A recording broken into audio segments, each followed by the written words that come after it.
The Ladies Dog Part 2. Well, people have been asking for it, and here we go with the conclusion of the guy that liked to do the doggy role play. And I think I got his mindset figured out on this. He probably was thinking, well, if you can't be a ladies man, you can be the ladies dog. Now for a quick recap to back to where we was. Doggy man was having it his way with a nice loving woman that was there for him no matter what. But at last, nothing could last forever. And I think the beginning of the fall off is when he ran into those dogs at that dog park that time and had a bad experience. But everything was changing gradually and slowly nonetheless, until one particular evening when things just seemed to go left for his girlfriend Sarah. It seemed like a normal day to Doggy Man. He did his regular routine that he usually do, barking at the mailman, playing with his chew toys, and then after that, he'd mostly be insistently nudging Sarah's hand for head scratches. While he thought everything was going all sweet, Sarah started thinking.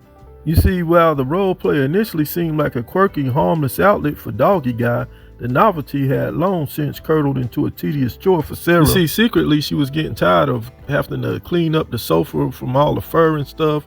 Then she got to explain to her friends why her boyfriend was actually taking a nap in the doggy crate. And that particular topic specifically always was a big argument with her friends. Her friends would be like, that's a grown man in a doggy crate. Now make that make sense. And the crazy part about it is that after all that wasn't her breaking point. Her real breaking point was when she started thinking back to her sister's wedding. The wedding Doggy Guy didn't even attend, and she could see if he had a good reason that he didn't want to go. But he refused and said the only way he would attend if he could wear his leash and stay under the table like a good doggy. But now, remembering that and watching him gnaw on the rubber bone while she ate dinner alone, she realized she missed human conversation, and she had a need for a partner who didn't require a flea collar. And it was at that moment, when she was looking down at Doggy Guy playing with his doggy bowl, she decided it was time to find somebody that could walk around on two legs. But she knew Doggy Guy, and she knew he'd be devastated in his feelings, so she decided, you know, I got to ease into telling him this. I just can't tell him outright. So she devised a plan and said, hey, I got a friend coming over tomorrow from work. Is that okay with you?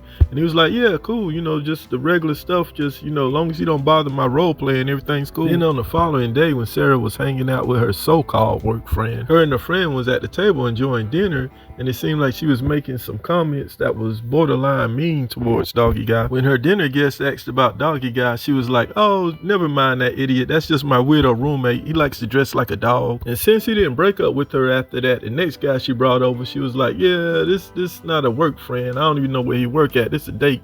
It's basically over with us. And that's the end of the story. Too bad it had to end sadly for him like that, but you know, Doggy Guy, I think he's a good guy. He just got to find a good doggy lady, man. There's somebody out there for everybody.